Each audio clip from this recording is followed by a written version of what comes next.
All right. Hey, everyone, and welcome to another episode of the Restored Mind Show. In today's episode, we are going to be talking about contamination OCD. And again, this is going to be part two in this series on contamination. And so in this episode, in the last episode, we talked about just kind of what it is. And in this episode, we're going to be talking about some treatment nuances or just different things you could be doing if you do struggle with this and ways to be successful in treatment.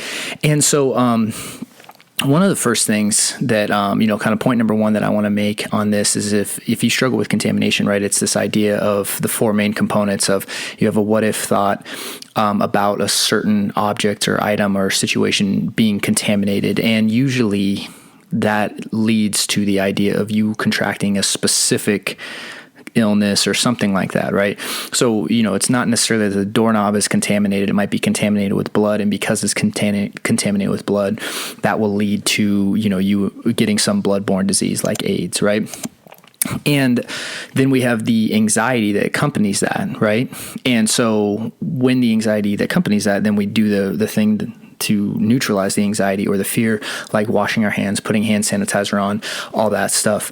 And so when and then ultimately you get the relief. So the treatment, right, it's not about necessarily treating the thought itself, right, of what if this happens. Because what if thinking is a very natural form of anxiety, right? It just, we come up with these what if thoughts.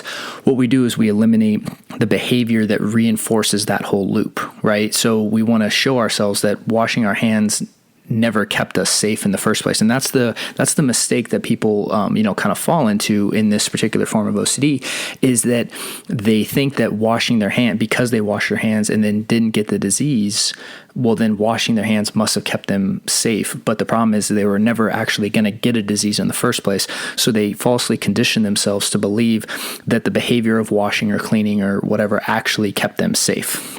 Okay, so when it comes to treatment, there's a couple things that I want to talk about. So first is, yes, treatment is all about eliminating the compulsions, right? And on the surface, contamination OCD is really straightforward, right? You just don't wash.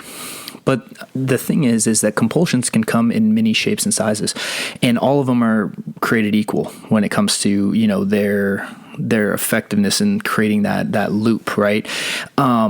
And so we have the outward washing compulsions, right? And so obviously the idea is to stop that.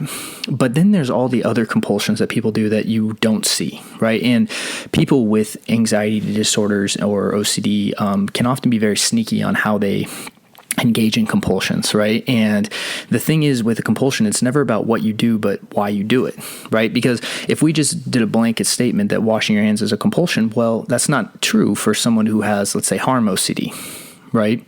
Washing their hands is just washing their hands. The reason that it's a compulsion for someone with contamination OCD is because that specific behavior eliminates the fear, right? It reduces the anxiety, and that's really what we're looking for, is what behaviors do you do to reduce the anxiety, okay? Or the fear or the threat or the feeling of contamination, okay? The feeling of being dirty. And what we do is we need to remove all of them so that you can experience the uncertainty, and ultimately that uncertainty can drop and you can habituate and then realize that there was never a threat in the first place, right? And that's really what we're doing in any form of anxiety treatment, is we're exposing ourselves progressively to our feared stimulus, whatever that might be, and then removing all our safety behaviors. And then as we do that, our brain is learning that it's actually not dangerous, right? Because nothing's happening, right? So let's go into some of the other compulsions that, and that's really what I want to talk about in this episode, some of the other compulsions that people do with contamination OCD, okay? So we know that on the surface, we have our behavioral ones like washing our hands and using hand sanitizer. Those are kind of the two like bread and butter compulsions that you'll see with contamination OCD. And but then there's also the other aspects that I want to talk about. Okay, so obviously we know washing is something you need to eliminate, but what I want to talk about are some of the mental ones. So the first is this idea of self-reassurance. Okay, and this is when you're constantly telling yourself that you're going to be okay or that it's not actually dangerous, and you're verbally in your mind telling yourself something to reassure yourself, to make yourself feel better. Okay, this is an example of a mental compulsion. Okay. And a very common one with contamination OCD, right, is you're just going to tell yourself you're okay, you're okay, you're okay. And you can see how that's totally counterproductive to an exposure exercise, right? So if you go and touch the doorknob and it's contaminated and you don't wash, but then you mentally ruminate and tell yourself, I'm okay, I'm okay, I'm okay, I'm okay, I'm okay. The problem is that actually is the compulsion that just replaces the other compulsion, and then the loop continues. Okay. So then when you touch things, you need to verbally tell yourself. And then there's many forms of mental compulsions here that, we can talk about. Things like thought replacement, right? Or like replacing it with a good thought, or distracting yourself, or analyzing and ruminating. So this is a really big one that people fall into too, is this idea of ruminating and analyzing something, right? So they'll touch something and be like, okay, well, was it really contaminated? And they try to logically think it out, right? So they're like, well, this person touched it and I know they don't, and they'll go through in their head all these different scenarios. The problem is, again, with anxiety disorders, the problem is not that you are experiencing anxiety, right? And that's one of the main misconceptions, I think, as well, is that we think that the presence of anxiety is the bad thing. And that's just not true, because, everyone experiences anxiety. The problem is that you're experiencing anxiety and you're engaging with that anxiety so much that you're eating up the most valuable thing you have, which is your time, right? And you're investing your time into worrying about something that's not actually a threat. And the more and more you do that, the worse and worse it gets. So you end up investing, hours, even, days sometimes, focusing on a fear that's not actually real. And that's really the tragedy of anxiety disorders, in my opinion. And having lived with this, I can speak into this, personally, is that you invest the most valuable thing you have, your time, into something that you didn't need to invest it into. And, if you've dealt with this for any length of time, I mean, that's, you can probably attest to this. It's like, that is the hard part about anxiety disorders, is that you're investing your time into something that doesn't deserve your time and energy. Right. And more importantly, not investing your time into the things that you really want to. Right. So the mental compulsions are the big things that, I want you to be aware of if this is something that you struggle with. The other thing that I want to talk about is the idea of,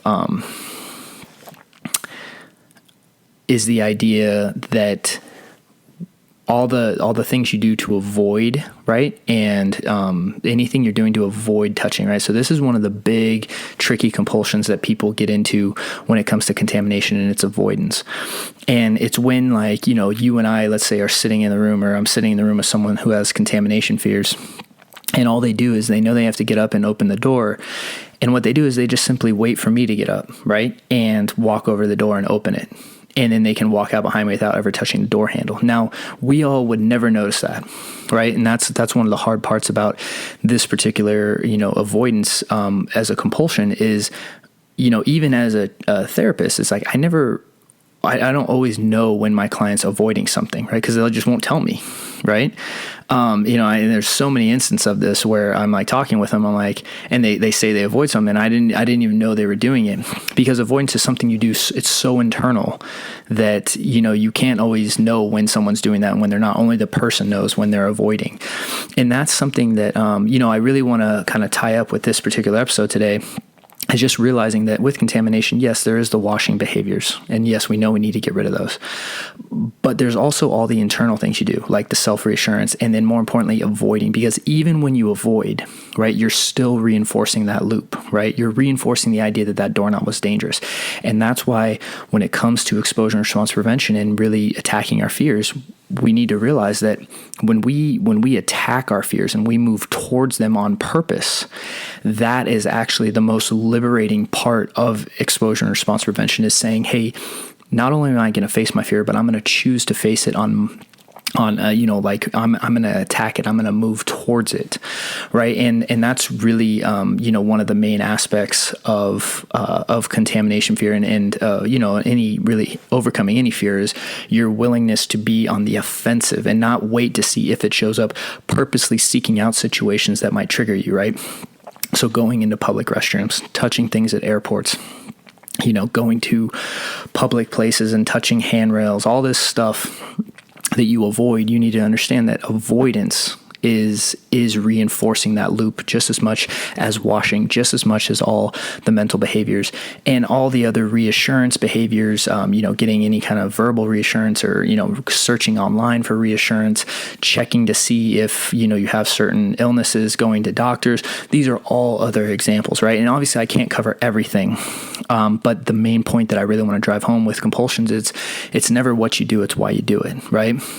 And if you're doing something to purposely relieve the anxiety or the concern or doubt or anything that you have, you need to realize that is actually what's reinforcing and making the loop stronger and stronger and stronger. So again, in this episode, just to recap, we're talking about the idea of contamination OCD in this series, and what I wanted to talk about are the different types of compulsions and why engaging these compulsions not only makes the loop stronger and makes you worse, but more importantly, when we're removing compulsions and really engaging in ERP, it's important to realize that we not only needed to remove the physical ones, but the mental ones as well, right? So, and then any avoidance checking and controlling or reassurance compulsions as well. So hopefully this was helpful. And again, if this is something that you struggle with, or if you're looking for help, with anxiety, things like that, please visit our site, restoredminds.com. We also have some links down below for some free resources that will help you on your journey, free assessments, and, ways to help guide you. And most importantly, that you're using the tools you need to be using to really take your life back. Because again, that's what this is really about. It's about taking your life back and not letting anxiety and OCD control any aspect of your life so you can go and live the kind of life that you ultimately choose to live. So thank you so much for tuning in this week, and I will see you next week on our next episode. Take care.